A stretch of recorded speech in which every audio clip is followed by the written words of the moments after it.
Yeah, we got it. Yeah, we're shining today. From the heart of New York City, It's Today with Jenna and Sheinelle. We got it. Yeah, we're shining today. With today's guest, author and advocate Emma Heming Willis. Everything feels alright with Jenna and Sheinelle. We're shining today. Kind of with some cheer. Hey, everybody. It is Wednesday. It's May the 27th. We're just walking into the middle of the week. You know what I'm saying? Yeah, I don't know why I just did that. Because we're walking in. Okay, we're walking into the week. Oh, I Okay, saw hi. something last night on Instagram about you that was so beautiful and moving. And you had this really incredible conversation. I didn't know Anderson Cooper has this beautiful podcast on grief. He does. He has a podcast that's called All There Is. And the thing I admire about Anderson Cooper is, and I've told him this, the work that he has done up until now before grief has been enough. Yes. I mean, he's, been in this site of war and, all this. He's an incredible journalist. And so what I truly admire about him is that this has been such a huge part of his life, his own grief, and now he is, in some ways, paying it forward, if you will, by he's being so open and also asking a lot of us to share. And so when he asked me to do it, I said yes. Yes. Yeah. And y'all had a really powerful conversation.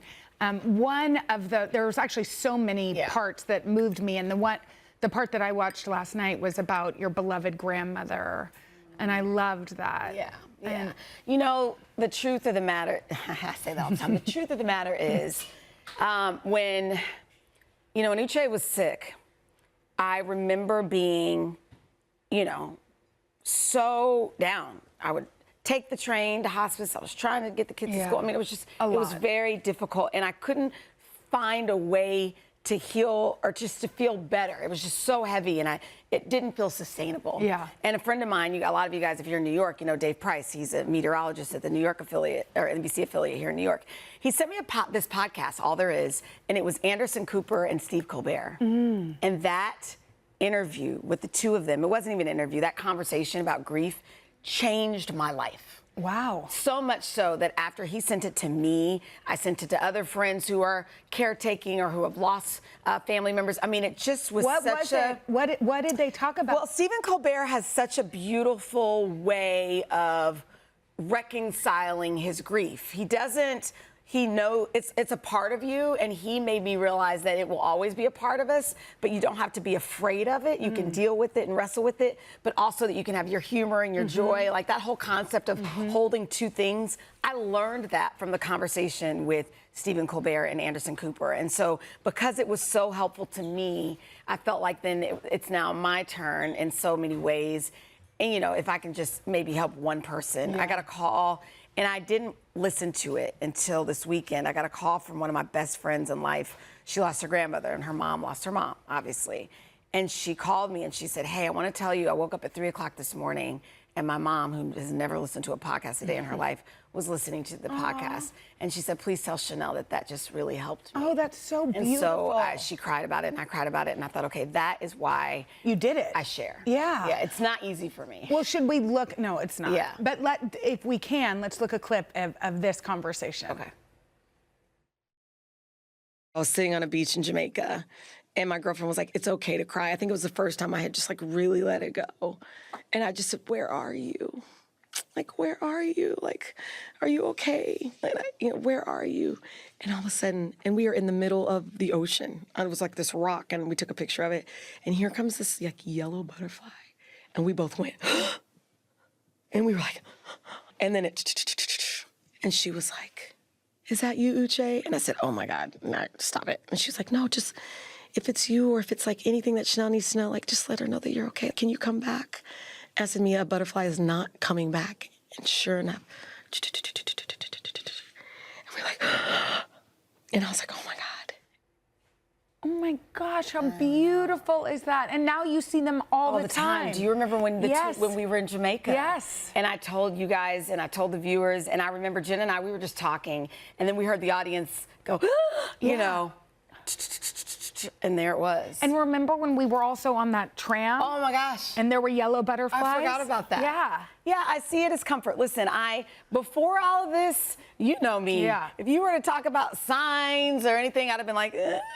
But now I see it differently. I think whatever brings you comfort. Well, and I think that's why this conversation and also the conversation you heard with Stephen Colbert was so powerful, is it did bring you comfort. It did. It brought you hope. It brought you this, like, we're all going to grieve, you know, in different times of our lives, but this possibility, like, you're going to be okay. You're going to be okay. You're going to grieve and you're going to be You're okay. gonna be okay. So I hope if you're watching and you're part of this darn club that you see me and you know that we are going to be okay. Yes, and listen to the full conversation, Yeah. because there was the part that I watched last night about your grandmother was so beautiful. Thank you. And a tribute to her. Thank you. So shout out to Anderson Cooper. It's all there is. You can, wherever you get your podcasts, you'll find the conversation. Such a beautiful one. I love it. Okay, speaking of conversations, here's a topic that we believe in. Apparently, dinner dates are back. Yay!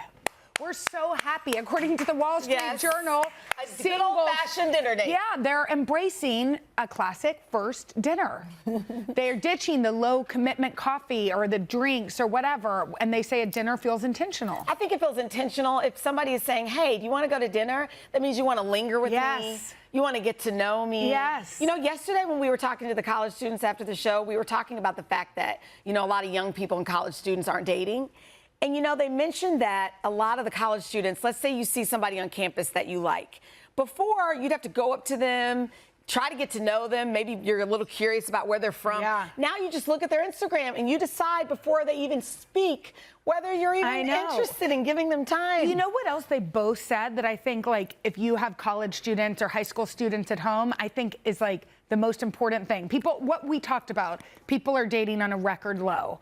But what I thought was so interesting is they both said they want to date. They wanted They to. want people to come up and ask them out. They want to date. So I think if you have, like, you know, even with your kids, like, you can say people want to be asked out. I know. And particularly, I think you want to be asked out to a dinner. Yes. Like, there's something about it that's very, it's like sexy Yeah. and it's committed. Yeah, and no, I agree. You know what I learned from you? Like, Jenna will say, you know, I talked to the kids about this, or I talked to Hal about this, or I talked to Mila and Papa. You know, so then I took that, right? So the other day, I told the boys, I said, hey, sometimes if a girl is walking past you, it's okay to smile and make eye contact and let her know that you see her. And they were like, you know. And I'm like, no, it doesn't mean that you have to have a crush on her. But just let the girls in your class know that you see them. Yes. That you're looking out for them, that you're friends with them. that like you're that. looking up. Yeah. You know? And they were kind of like, and so my hope is that even though they're like, oh, whatever, Mom, I hope they hear me. Yes. So I think as parents, we have to kind of push them a little bit. And it's also just say the things. It's like you never know what they're going to absorb. Yeah. But I also will say I'm into the dinner date for a million reasons. Okay. One, it may be awkward, and that's okay. Yeah. Like, you know, you have to, like, order the salad when you really want the steak or the big spaghetti. Yeah. Two, it's like you learn so much about somebody in that setting that you may not learn from a really quick casual drink, right? Yeah. You like how they treat people. Yeah, I remember my first date with Uche. We were in college at Northwestern, and so you know in the UK they use a fork differently? You know they hold it differently? Yes, yeah. When they cut their steak or Like whatever. they hold it down, They right? hold it down. Yeah. And I had never seen that before. And so I remember him cutting the steak, and I was like, why are you holding a fork like that? And he looked back at me like, and we're like doing a whole like, I'm like, why are you? And he's like, that's how, and I didn't know. So then he told me he grew up in Scotland for a while. And then they, you know, that's how you learn about people. So maybe we'll just give you a challenge. If you're single, ask somebody out to dinner. I think you should. And will you, like, let us know on social? How it goes. How it goes. And maybe we'll, for some of them, not for all of them, maybe I shouldn't say this. I know, we're like making up a segment. I'll buy your dinner, you know? Right? Like maybe we do something on the show. Can we, is Talia here? And by I mean NBC will buy your dinner. Wait, I think we should pay for, is 5 too many? 5 dates. We'll pay for Can we do 5 dates. But you have to be honest, you have to be single, you have to be open, like. Yeah, and you have to ask somebody that you really want to ask. Yeah, don't waste your date. Spending the company's money. Well, I bet some places around here, like I see Les Rock out the side of my eye. There you go. 5 dates. Maybe they'll do it. Yeah. All right. Okay, good luck. Let us know. Okay. I don't know how we're going to make that work, but we are committed to Do it on Instagram. Yeah, okay. Tell us. Love you. All right, we have a great show for you. Author and advocate Emma Hemming Willis is here to talk about a very important topic, women's brain health. But first, our girl Ariana is going to dig into some hot topics that are all over your social media feeds right after this. She's also wearing a red hat. We're shy. There's a lot trending online these days, so we brought in our internet guru to break it all down for us. Today, digital executive editor Ariana Davis Santana is back for another edition of The Feed. All right. That was a good one, ladies. We did it in unison. Yes, I loved it. Okay, well, first, we have not, you filled us in a little bit, but the Summer House reunion was on last night. People have been waiting and waiting. Things were leaked, blah, blah, blah. Yes. What happened? Reality TV gold. This was the most anticipated reality TV reunion, I think, since Scandal. Wow. So for the uninitiated, quick recap here. Uninitiated. There's two couples here. There is Amanda Batula and Kyle Cook. They have been married since season 6. They've been dating since the first season of the show. Wait, who was married? So married is the girl in the Amanda brown? in the brown to the guy all the way on the right. Yes. So they were married and they lived in a summer house with other people? Yes, they've been in the That's summer a scandal enough. Yeah, that in itself. So we've watched them. They're the ones, like, core couple of the group. At the beginning of the season, the big shocker was they announced they were separating. So that in itself was like huge news. Then the other two, Sierra and Wes, they've had a complicated situationship. Sierra all the way on the left, then Wes is there in the middle with the white shirt. They were in a situationship. They're no longer dating. Amanda and Sierra, best friends, super close on the show. So imagine this season is airing, and the rumor starts like going around that Amanda and West are dating. Well, are West and her ex-husband and the husband friends too? So he's friends with the husband, and this is also her bestie's ex. So it was just like very messy. Bravo-holics like myself have been like, what's going on? So last night was the first time they all got together, and the tensions were very, very high. We have a clip. Let's take a look. Ooh, well, good. There are a million other guys in New York City, but you chose the one that, and you know how much that me up. You chose the one guy. And you did it on purpose because you're a snake, Amanda. You're a snake in the grass is what you are. You move silent, but you're deadly. Wait, which one was the husband? Who was she sitting next to? So Sierra is sitting next to the ex-husband of her friend. Yeah, that's what we're saying. Yeah, so now the two of them are together. And imagine after 10 years of this show, it's just wild. I think especially when like marriage is included. Yes. Like, I mean, I know people have talked a lot about Sierra being, I mean, I don't know anything, but I've heard that people understand why it's rallying around Sierra is upset. But also, what about the ex-husband who was married to her? Yes, and there was a moment where he even defends his ex-wife to Sierra. He basically says, I think you're being a little bit harsh. And she turns to him and says, that's your wife, that's not my wife. Ooh. Yeah, so it was really good. I know. Are they still married? They're still technically legally married. They're like going through the process and stuff. And did the girl in the yellow dress and the guy sitting next to her say they're together? They've confirmed they're together, but they really don't seem remorseful. That was like the big thing out of the reunion. They just were very kind of like, this isn't the first time this has happened to somebody. Oh, okay. So, okay, sorry. All right. Sorry, guys. And I see why everybody's obsessed. Yes. Okay, there's this new hockey show, speaking of being obsessed. Everybody's loving it right now. Hockey's just having a moment, and Heated Rivalry kind of started it, but now Off Campus is a new Prime Video show. It's the latest kind of YA hit series based off of a series of books by Elle Kennedy. It's all about Hannah and Garrett, and their chemistry is off the chains. People are saying that this is like Gossip Girl meets Heated Rivalry. Everyone is loving it. Look at his smile. I know. And is it as fiery as Heated Rivalry? Not quite, because it's like more YA, but it gets a little spicy. And when the cast was on with Craig a couple weeks ago, we posted a TikTok, 7 million views. People are loving this show.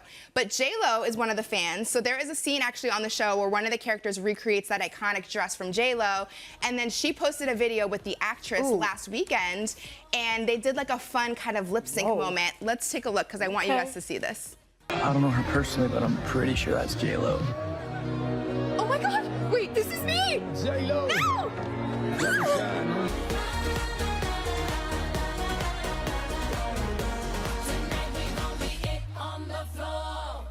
Well, it turns out somebody's dating. But the funny thing, ladies, those jeans she's wearing are the same jeans she wore in her 2001 Ain't It Funny video. So that means J-Lo can still fit in the same jeans from 2001. Gosh, just have to point that out. 25 I know, years and ago. by the way, her abs. Oh, they're like Yeah. talking. Low-rise jeans from 25 years ago. They aren't just talking, they're screaming. They're like uncomfortable just sitting there. Wow, Okay. we're jealous. That but was great. thank you, Thank Ariana. you. I feel so hip now. All right, got coming you up guys. next, y'all, we are talking women's brain health. Emma Hemming-Willis and psychologist Nicole Birkin share important habits to give our brains a boost right after this.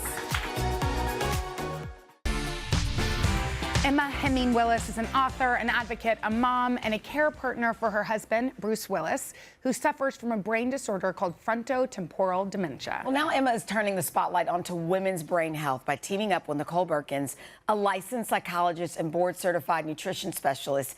And they're here today to share some very important information. Thank you guys for coming in today. Thank you for having I was telling you guys, I think all of us are interested in our brain health. And the truth is, you know, you've been a partner to Bruce for so long and taking care of him. But when did you start to say, you know what, I think I also need to look at my own health and my own brain health in particular? I mean, it's so important. I think that as women, we always put everyone else's needs above our own. But if we aren't caring for ourselves, how can we care for the people that we love? You know, I started experiencing my own brain fog. I went to my doctor who completely dismissed me, and I walked out of there thinking, you know what, this isn't right. And I sought after a brain health doctor who introduced me to this term brain health, and with lifestyle change and a fistful of vitamins, I really actually started to feel better.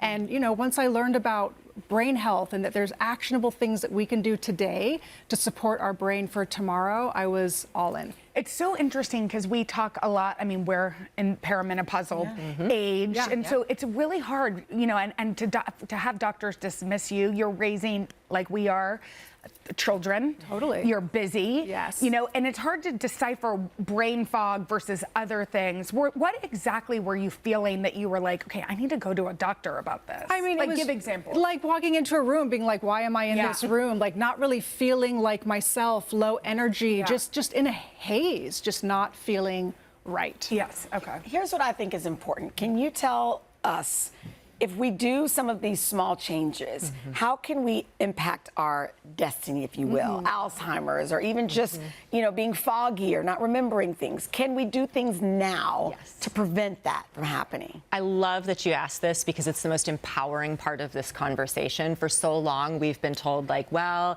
it's in your genetics. You just kind of wait for this to take its course. And we know that's not true. 1 in 5 women will develop Alzheimer's. We need so much more research around that.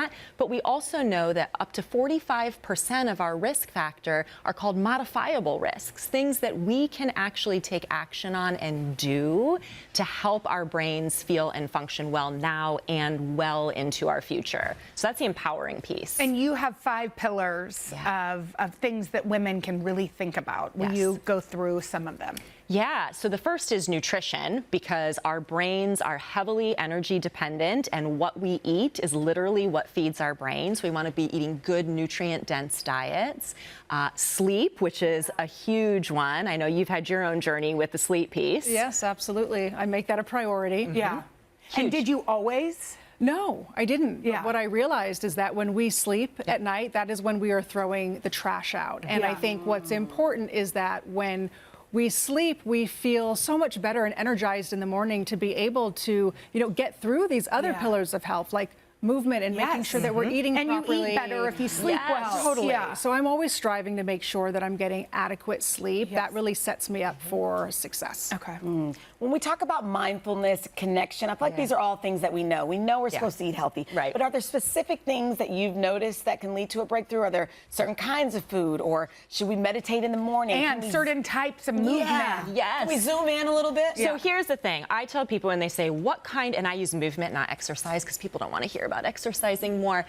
do the things that you're actually going to do and incorporate in your life. You don't need to have some kind of perfect brain health diet. You want to be focused on eating more fruits and vegetables and all the things we know we're supposed to eat, drinking water. For movement, we want to just be getting up and active, but whatever that's going to look like in your life. So if you have kids, that might mean going on a bike ride, taking a walk, you know, when they get home from school. That's exactly right. If you're at a different phase of life, it might mean having a workout routine at the gym. But you want to focus on what is what's realistic for what you're going to include in your life. And then sleep is just a big non-negotiable. Like an 8-hour girl? In my dreams, yeah, I strive for 8. I strive for 8. I am probably around 6 or 7, but I feel energized. I feel refreshed from that. What I was going to say about the movement piece is that if you walk 3,500 steps a day, which is very doable. Yes. There are studies that show that that can reduce your risk of dementia by 25%. Oh my gosh. And then when you incorporate that walking 3,500 steps with a friend, with a family member, with a neighbor, you get that social connection piece, which also reduces our risk of these things even further. And you say that habit stacking, to try to like walk with friends, to do both, or walk and meditate, or whatever That's right. So you guys have teamed up, which I love this. How did you find each other? So through a friend. Yeah. I was, so I launched this brand called Make Time Wellness, and I had this lived experience, and, I met up with Dr. Nicole, who, has that scientific doctor background, and we've come together to be able to educate women about their brains and that there are things that we can do today. Well, how long did it take for you to notice a difference? There's so many people who are watching right now who kind of feel foggy and who can relate to what you were talking about. Yeah, I mean, listen, it took me a couple of months of being consistent, and now it's a habit, right? Like, it's a part of my everyday. Am I hitting 5 pillars, out of the park every single day? No, but I always, want to check and make sure, like, what did I do for my brain today? Because when I care for my brain, I know the rest of my body also benefits. It's really, really important information. Thank you all Thank you. much. Thank you. Coming up next, you guys, we head to an Arizona middle school to surprise one of our favorite teachers and yours, TikTok's Mr. Lindsay, right after this. Oh, I love It is Teacher Appreciation Month, and we wanted to honor an educator who is beloved by his students. 7th grade math teacher, Mr. Lindsay. Y'all have probably seen him on this show and on TikTok decoding what the kids are saying. So recently we sent our cameras to Mr. Lindsay's middle school in Payson, Arizona, and we had a little surprise for him. Check it out. Mr. Lindsay back to define yet another thing your kids are saying. Mogging is basically appearing more physically attractive than somebody else. 6'7" is just a reference to a meme. Mr. Lindsay is a 7th grade math teacher. All right, come on in. Bell works on the board. He's also the resident expert decoding what your kids are saying. So what does the word skibbity mean? Absolutely nothing yet. Riz, glaze, pick me girl. And I'm like, what does that even mean? I am also learning from Mr. Lindsay. And when we want to know the latest Gen Alpha slang words, we recruit Mr. Lindsay. Put the fries in the bag. It basically means move along. Let's get this thing over with. Today, he has more than 2 million social media followers. I'm fortunate enough that the thing that made me go viral is something that I care about so deeply, which is students being able to connect with the adults in their lives and adults being able to do the same for them. But what do his students think of their Insta-famous teacher? I think his TikToks are cringe, but they're really funny at the same time. Sometimes he's a little off, but he's pretty good at explaining the definition of the word. When you see him online, like, you think he's really famous, and then when you see him in person, he's just, like, really goofy. For the former youth pastor, working with kids is his calling. I love working with kids. I experienced so many good things in my life, especially as a middle schooler, from adults in my life who cared, and then try to guide me through those difficult times in life. There's something in them that has innate value to me. And if I can somehow be a part of helping them take steps towards a better life, then I feel like I've fulfilled the mission of my life. And you're just gonna keep the exponent. Does that make sense? Yeah. Okay. I feel really lucky to have Mr. Lindsay as a teacher because he makes it fun for everyone. We have fun in my classroom, but I have high standards for what I expect of my students. There is a huge percentage of them who score well above the proficiency line. I think it's proof that connecting with your kids, showing them that you know about their world and care about their world, gives you the leverage that you need as a teacher. Mr. Lindsay is also a proud dad to Maverick, with the little one on the way. He and his wife, Taylor, have been married 11 years. Oh, I'm gonna cry if I talk about my wife. Oh, man. Give me a second. Man, that was surprising. She is one of the kindest, most bubbly, smiley, fun people that anybody would have the pleasure to meet. She sees my passion and my desire for helping people, and she's like, okay, let's do it. Today, I am quizzing my non-teacher wife on current middle school lingo. Blaze? Like farming. Mr. Lindsay, I think I got the luck of the draw with you. As parents, we are lucky to have you. Our kids should know that they are lucky to have you, and we just appreciate everything you bring to us. You're just a vibe. Go, Noah! All right, ready. Here it is, here it is, here it is. Ready, hit it. I cannot think of a better use of my time and employment than spending every day with 150 middle schoolers, teaching them math and helping them become better people. And to return that love, the students and faculty at Mr. Lindsay's Arizona Middle School had a big surprise in store. They gathered in the gymnasium, all to honor and thank their favorite math teacher. Mr. Lindsay! 5 steps in, I was like, oh, it's for me. It is awesome. Let's go. And so I was screaming, yelling, high fives. He loves what he does, and the social media stuff is cool, but him being a teacher is the best part. And on Mr. Lindsay's behalf, Scholastic donated magazine subscriptions and $10,000 worth of books to the Rim Country Middle School Library.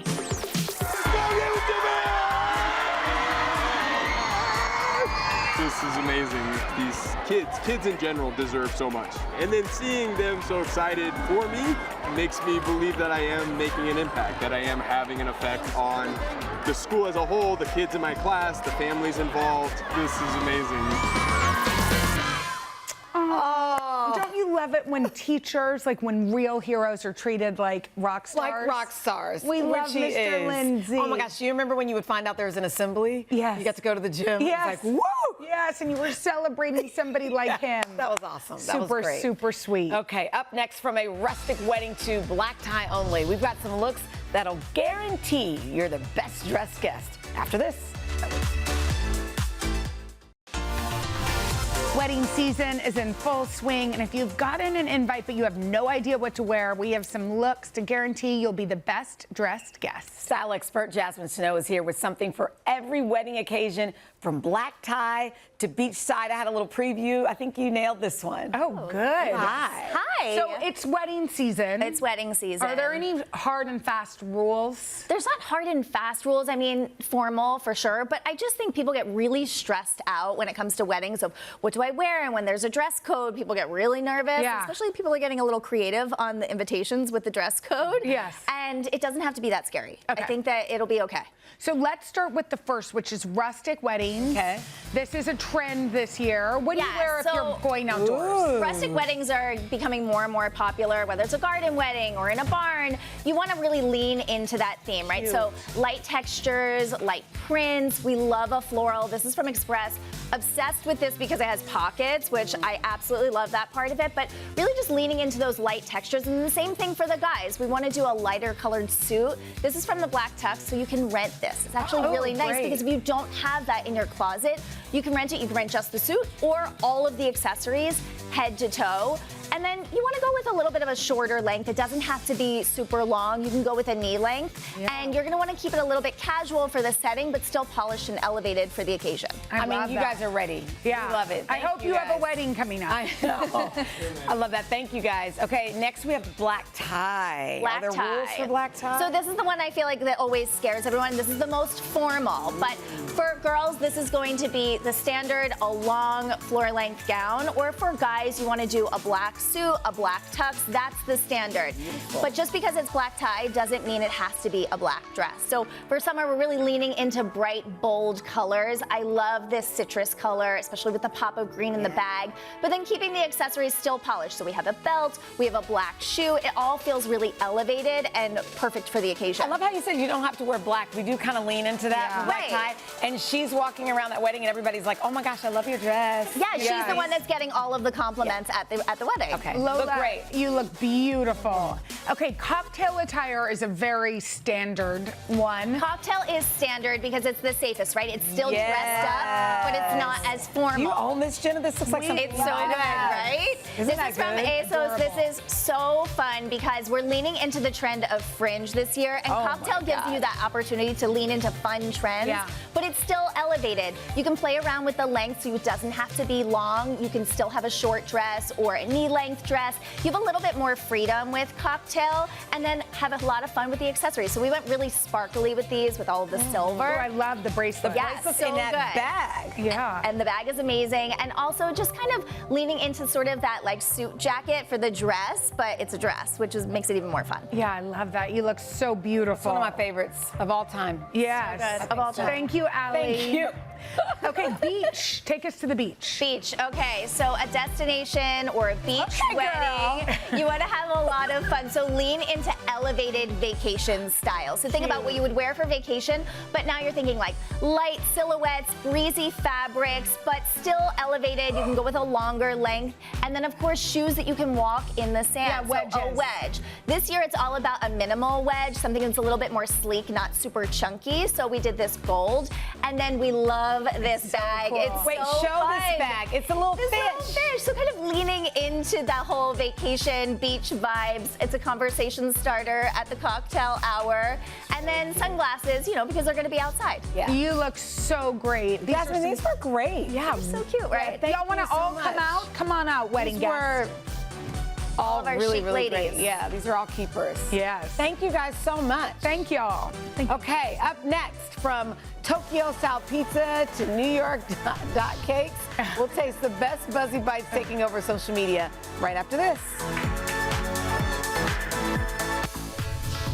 It is time to try out some viral dishes that are taking over social media in our series, Buzzy Bites. So here at Dish is today's coordinating culinary producer, Katie Stilo. Hi. Hi. Today we have some of the hottest items that you can get right now in New York City, but I think everyone from around the country will be inspired by this. We're gonna start with, I think, the buzziest bite of the table, if I do say so myself, dot cakes. Well, and people are making their own recipe, right? Yes. So these today came from Butterfield Market, courtesy of Dot Cakes Bakery in Roslyn, Long Island, which was started by a mother-daughter duo. And thank you to them, because it sounds like these are really hard to get. I mean, I'm gonna take one home and sell it on eBay. Literally, we only got 6. Mind you, they get a delivery of about 625, and they sell out within the hour. What? Yes. But if you want to make it at home yourself, it's very much as simple as making it. And people are. People are making them, yeah, for sure. It's so approachable. It's box cake mix. Did you say box cake? Yeah. You just cut it out using a ring mold. Honestly, if you don't have a ring mold, you can use the underside of a cup. Okay. Look at Sheinelle, the pro with the piping bag. Yeah. Look at me. And then you just put, oops. And then you how do do you... one after another? Yeah, you just layer. I'll help so that we can show how to get like the dot effect here. That's a lot. Honestly, Don't this do is that much very, frosting as at my home. kids say, satisfying. And then you do a little on top, and then this on. Well, actually, no. What you can do, honestly, it's very fun. Take it Ooh, and I like love this. invert the whole cup upside down, Jenna, and just dip it in the. Okay, should we try it? Yeah, go for it. You have to kill it. Take out the that's glass it? in Oh, you don't want it to come out. No, you don't want to leave it flat. Watch like that. But that actually looks really cool. I don't know why I did it so intentionally. I know. That was aggressive. Wait, we've been really looking forward to this. So this comes to us to New York from Tokyo, actually. It's Pizza Studio Tamaki. It's one of the hottest new spots in town right now. Oh my gosh. Is it good? So good. I haven't even tried it yet. So wait, talk to us about the dough and all the things. Yeah, so the chef Tamaki, he is like top 10 pizzaiolo in the country as of 2025. And this dough is a proprietary blend of 3 different types of flours. It's a 30-hour ferment, which makes the dough super light and airy. He says it gives it like a mochi-like crust. And then the kicker is the oven, they do cedar shavings in there to give it like that smoky effect. And what you're trying is his namesake, so the Tamaki, with smoked mozzarella, and then you burst the cherry tomatoes as you eat it. Oh my God. Is it good? So I see why this is a Buzzy Bite. good. When you try it and you like it, you go, Yeah. You're like, yeah. It tastes buttery or something. This is amazing. Oh my God, I can't. I have to talk and do this segment afterwards. So is it hard? It's probably hard to get in this restaurant. It's hard to get a reservation, yeah, but you can wait in line and put your name in the queue. But if you can get in, there's one in Tokyo? There's one in Tokyo and now in New York. It just opened up last month, and it's just like been going bonkers. As you can see, they're not huge pizzas, so great to share. Bunch of different flavors here, olive and anchovy. We have like 4 or 5 cheese. That 4 or 5 cheese is calling my name. Oh my God, that's amazing. Yeah, just rename it the Jenna Hager. Oh my God. And last but not least, we're gonna finish on a sweet treat here. We have Slick, which is a Copenhagen-inspired candy shop down in the East Village, and they also have soft serve. But what's so fun is that, like, you know, this buzzy trend that's been going on for quite some time now is these fun Swedish candies, kind of like biting on the nostalgia trend that I think everybody is leaning into in all the ways, right? Like in food and in fashion. So they have tons of fun flavors. Look at that. Don't you remember this kind? That's really cute. Oh my that gosh, you would, yes. Oh yeah. Like they have a little cow, and there's like, I was eating one backstage, the watermelon one. I was obsessed with it. It's so good. And then just fun little soft serve. So it's a good like way to round it out. But it's just a boost for your day. Do you know what I mean? It's just a treat. Totally. I love it. All of these. I love it. Yeah. It's delicious. All right, we'll be right back after this. I want more of that. And Me too. Oh my God. Okay, earlier in the show, we offered that if you wanted to go on a first date courtesy of us, we would make it happen. So if you're ready to shoot your shot, head to JennaandSheinelle.com and tell us your story, and we're gonna make it happen. I think this is gonna be so much fun. Tomorrow, Academy Award winner Halle Berry. Plus RuPaul and the cast of Stop That Train. I love that. Have a great day, everybody. Bye, guys. You guys, thanks for watching. I know. Come join us for all the fun every weekday on NBC. Yeah, and don't forget to take us along when you're on the go. Follow the Today with Jenna and Sheinelle podcast on Apple Podcasts, Spotify, or wherever you listen.